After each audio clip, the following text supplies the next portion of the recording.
that our satellite of nations involved in this is not so implausible. In fact, maybe it's very plausible that all of these states are somehow involved in Charlie Kirk's assassination.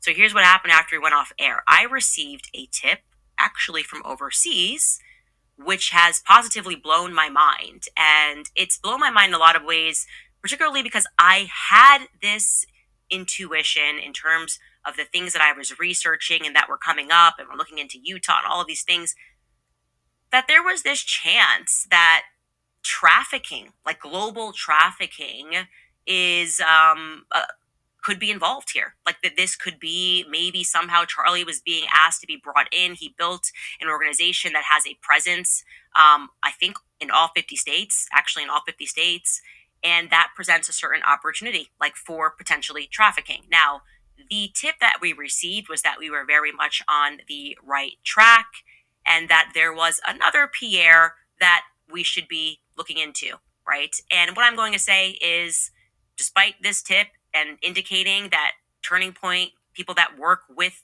Turning Point or one of their, action organizations, who knows which organization, they have a few, um, took a meeting with this particular Pierre. We cannot verify that yet. We would like to verify that information. And if you know more, please email us more tips at CandaceOwens.com. But I'm going to tell you that even if we can't verify that tip, just knowing who this person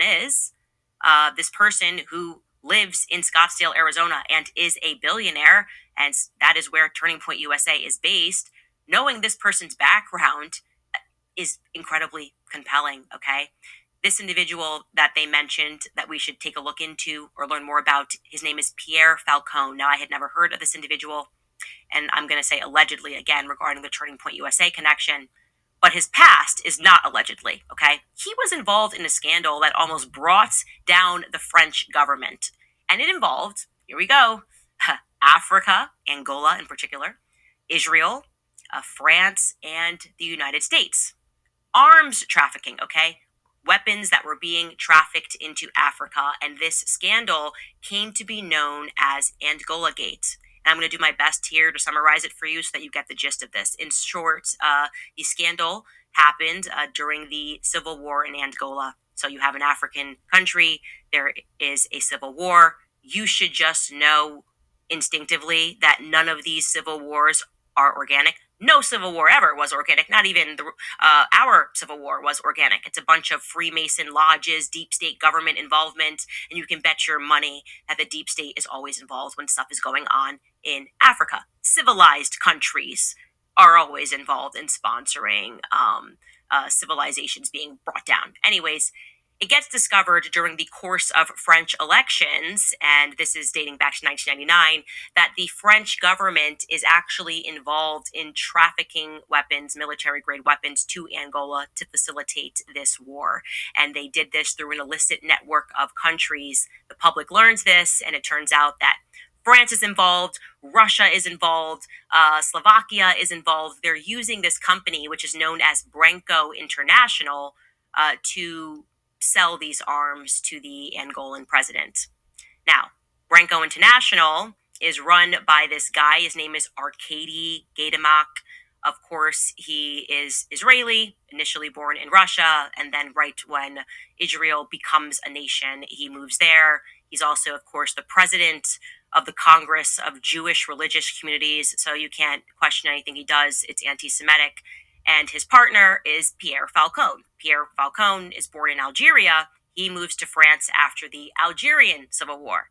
So I'm just going to, we can say is that suddenly, for certain, we can say that that particular satellite of countries is not so ridiculous, okay? So the joke's on all of you guys who are trying to pretend that the idea that multiple nations could be involved in a scandal is just so far reaching, okay? That is the former American mindset where we believed that our government were the good guys. And let me tell you, many of us have had our eyes open to the possibility that that wasn't so. All of us maybe were half asleep and thought, oh, well, there are some good guys. It's the left that's bad, or it's the right that's bad.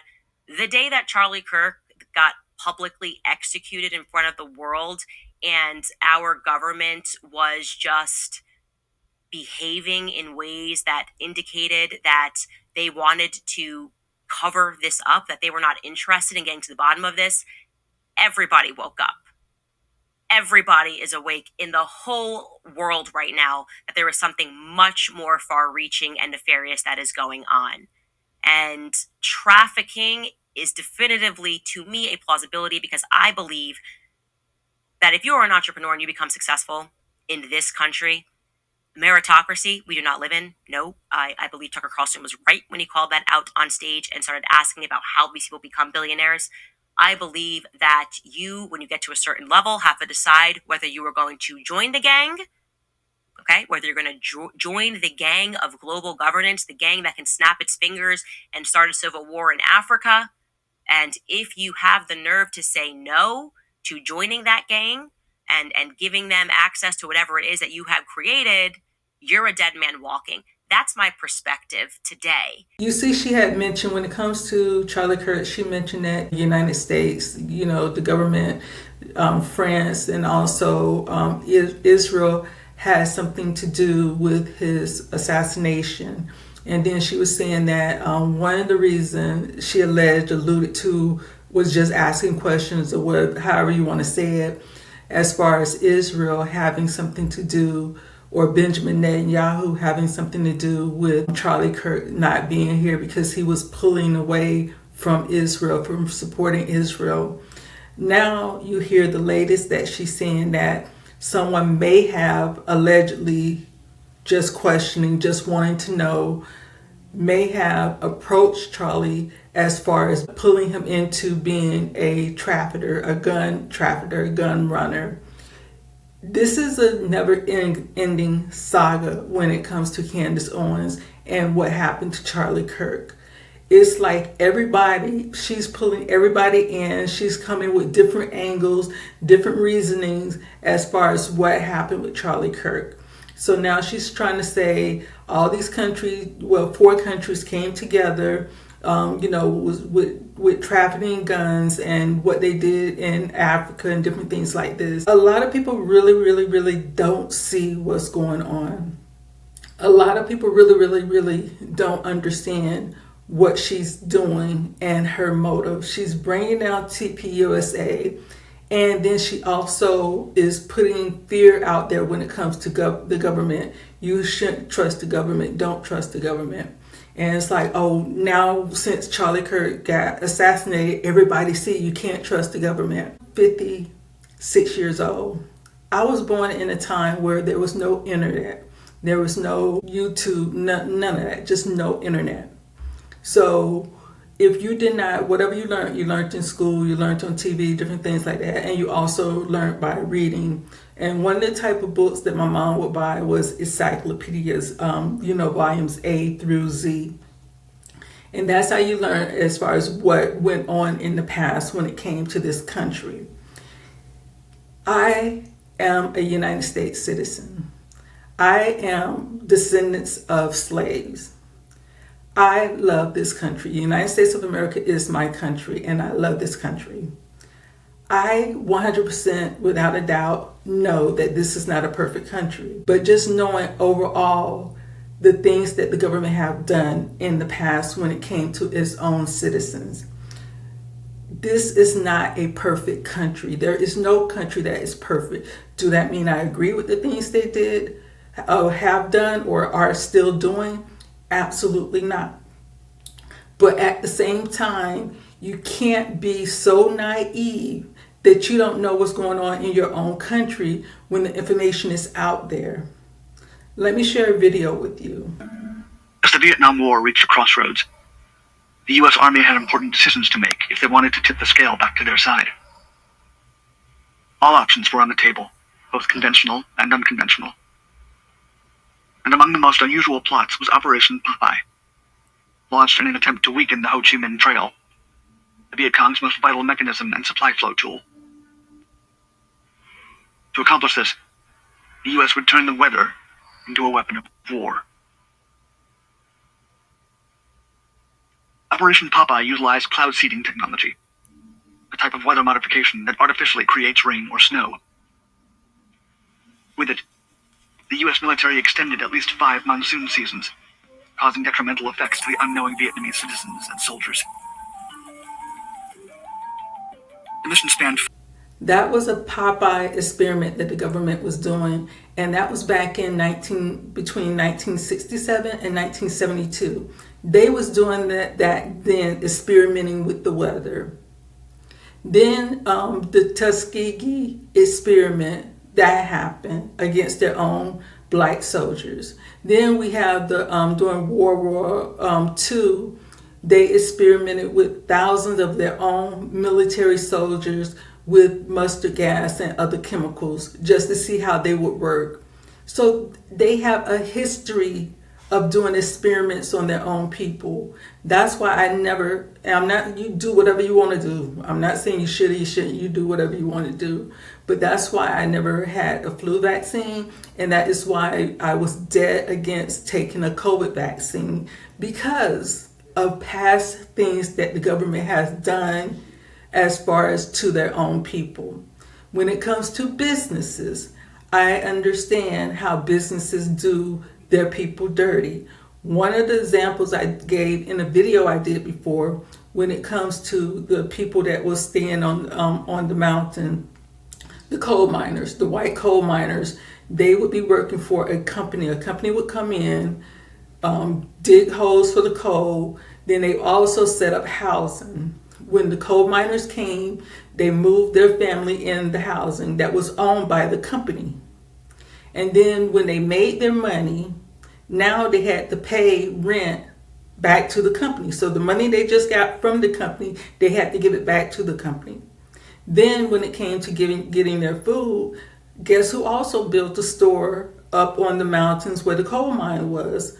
The company that owned the coal mine. So you go in, you need food, whatever, you go ahead and pay the company to get food, to buy food. So you're giving the money that you just made back to the company. How the company would work, everything ended up costing you more than what you made. So at the end of the day, you just made all this money working in a coal mine. Some people died in those coal mines just to end up in debt with the same company that you're working for, because you had to pay for housing and you had to pay for food. And so now you don't even have any money to even quit. Because the first thing they're going to say, you can't leave because you owe us money. You can't leave. See, we have a running debt. They would even let them get food when that was their type of credit. I need food. Okay, go get whatever you want. They didn't even put a limit. Go get whatever you want, and we'll write it down and we'll deduct it from your pay. So to think you're in a world that's perfect, to think that you're in a world that there's no corruption, to think that you're in a world where people aren't moving around to jockey their position, to get higher in their position, you would have to be naive.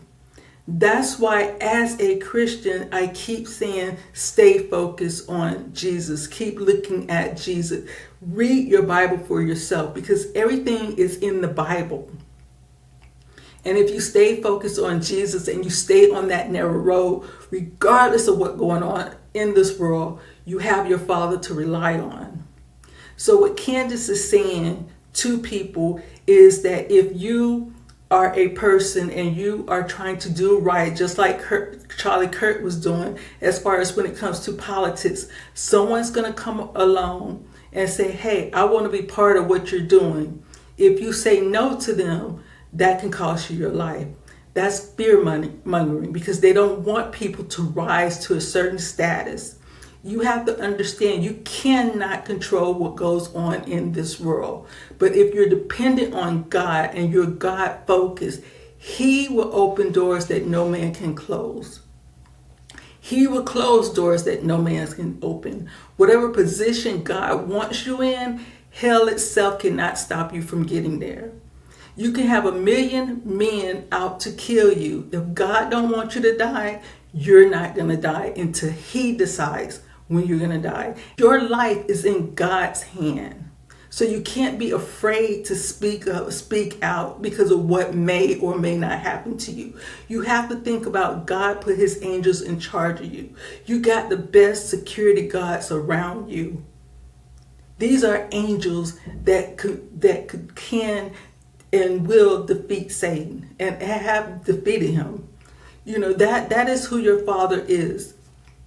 So you can't get caught up in this, what they're doing. And that's why I say this is a spiritual warfare, and you really don't understand.